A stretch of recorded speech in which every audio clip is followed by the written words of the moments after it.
Je vais vous présenter un arrêt célèbre du Conseil d'État. Il s'agit de l'arrêt dit Smir-Jones rendu le 3 octobre 2008. Avant toute chose, il faut le remettre dans son contexte. En effet, cet arrêt s'inscrit dans une évolution en matière précontractuelle, dans la mesure où la matière fait l'objet de changements réguliers en ce qui concerne les tiers pouvant se prévaloir de ce recours. Dans l'arrêt Société Tropique, Travaux Signalisation du 16 juillet 2007, le Conseil d'État ouvre pour la première fois la voie des recours aux tiers contre un contrat administratif. Il s'agissait en l'espèce de la Société Tropique, candidate à un marché public proposé par la Chambre de commerce et d'industrie qui se voit rejeter son offre. Finalement, le Conseil d'État ouvre aux tiers le recours de plein contentieux à condition qu'il justifie d'intérêts lésés. En d'autres termes, seuls les candidats évincés peuvent s'en prévaloir. Cette jurisprudence met fin à la vieille jurisprudence Martin du 4 août 1905.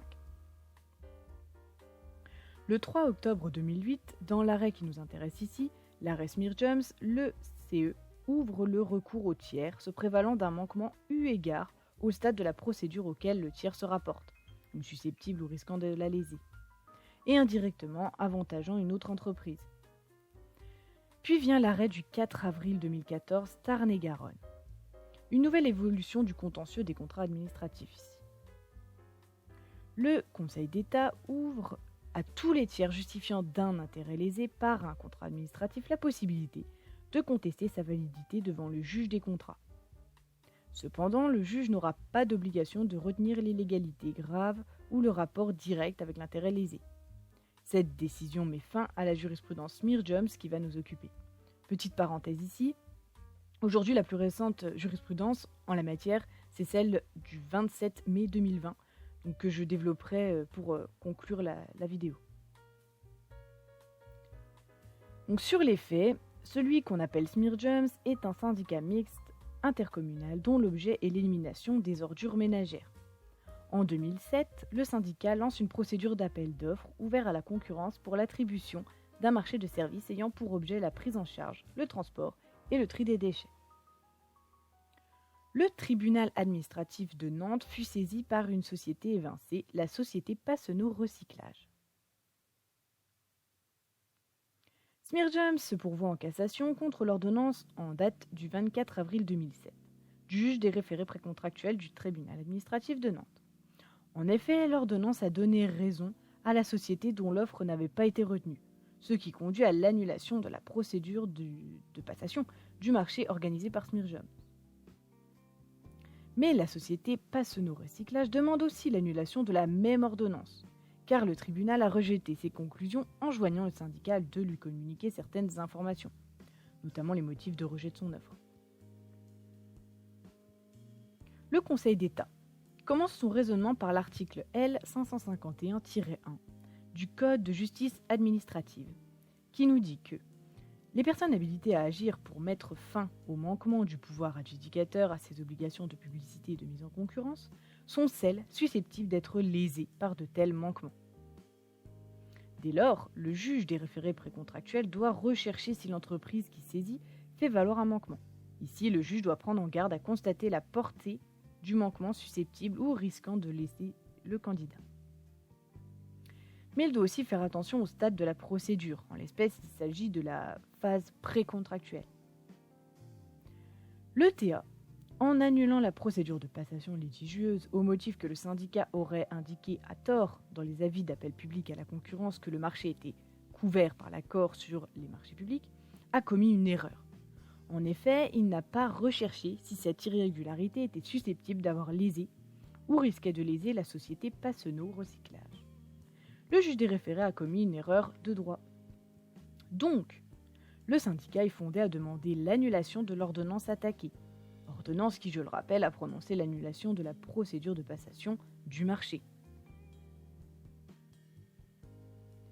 Concernant le rejet de la demande de la société Passenot Recyclage tendant à ce qu'il soit enjoint au syndicat de lui communiquer diverses informations, au motif que la date d'enregistrement des conclusions de cette société, alors qu'il lui appartenait d'examiner le bien fondé d'une telle demande à la date à laquelle il statuait, le juge des référés a commis une erreur de droit. En effet, le Conseil d'État appuie prend appui sur l'article 83 du Code des marchés publics. Je rappelle ici que le Code de la commande publique n'est pas encore en vigueur, ni même créé à cette date. Cet article impose un délai de 15 jours. En l'espèce, le délai n'est pas écoulé. Passeno Recyclage est ainsi fondé à demander l'annulation de l'ordonnance attaquée.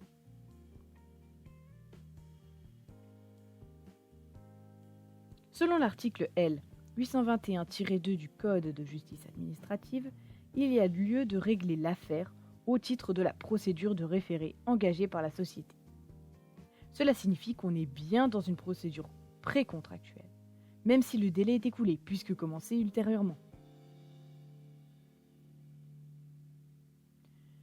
Concernant ensuite les informations non communiquées par Smearjumps, il s'agit des motifs détaillés de rejet de l'offre retenue et ses avantages ainsi que les documents tels que les PV d'ouverture des plis et les rapports d'analyse des offres. Le but pour la société Passeno Recyclage est de contester la procédure de passation. Donc il faut forcément ces informations. Smearjumps a communiqué ces informations le 3 avril 2008, donc Smearjumps n'a pas méconnu les dispositions de l'article 83 qui impose cette obligation. En outre, cet article n'impose pas la communication des divers documents demandés par la société Passeno Recyclage. Donc, l'injonction est rejetée. Au sujet de la procédure de passation, la société Passeno Recyclage soutient que l'avis d'appel public à la concurrence mentionne de façon erronée que le contrat envisagé est couvert par l'accord cadre sur les marchés publics et que l'exigence que les entreprises fournissent à l'appui de leur candidature une déclaration indiquant prendre en considération l'outillage, le matériel, l'équipement technique dont les candidats disposent pour réaliser des marchés de même nature. Selon la société, cela représente un caractère disproportionné et discriminatoire que les codes CPV, donc un vocabulaire commun de marché, utilisés dans l'avis d'appel public à la concurrence, étaient imprécis. Le Conseil d'État prend cependant en considération que cela correspond à la phase antérieure à la sélection des offres. La société ne peut s'en prévaloir devant le juge des référés précontractuels. De plus, le Conseil d'État estime que le syndicat remplit suffisamment de précisions. Donc, le Conseil d'État écarte les moyens fondés sur les délais et voies de recours de la société Passeno Recyclage. La société soutient que l'absence de fixation des niveaux minimaux de capacité au regard desquels s'effectue la sélection des candidatures dans l'avis d'appel public à la concurrence méconnaît l'article 52 du Code des marchés publics et a permis de retenir la candidature d'une entreprise, la société Derouin, qui ne dispose pas de capacité financière pour exécuter le marché. Toutefois, l'article 45 du Code des marchés publics dispose que le pouvoir adjudicateur ne peut exiger la remise de documents permettant d'évaluer cela. L'article 52, quant à lui, nous dit que s'ils ne les fournissent pas, ils ne seraient pas admis à participer à la suite de la procédure de passation. Les candidatures qui ne sont pas écartées sont examinées au regard de leurs différentes capacités. Celles qui ne satisferont pas seront éliminées. Cependant, le pouvoir adjudicateur n'est pas tenu de fixer dans les avis d'appel public à la concurrence des niveaux minimaux de capacité professionnelle, technique, financière exigés des candidats. Finalement, Smearjumps a respecté les obligations de publicité et de mise en concurrence en n'obligeant pas de tels niveaux de capacité. En outre, la société Passeno Recyclage n'établit pas l'incapacité technique et financière de la société Drouin à exécuter le marché.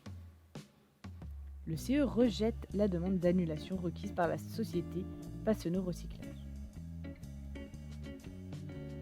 Conclusion, la société Passeno Recyclage est chargée de verser la somme de 3 000 €. La jurisprudence Smearjumps a évolué dans l'arrêt Société Clean Building du 27 mai 2020. Dans cet arrêt, un candidat dont l'offre était irrégulière peut se prévaloir de l'irrégularité de l'offre de l'attributaire en référé précontractuel et contractuel. Selon le rapporteur public, cela ne s'étend pas aux procédures contentieuses au fond et au recours en contestation de la validité du contrat.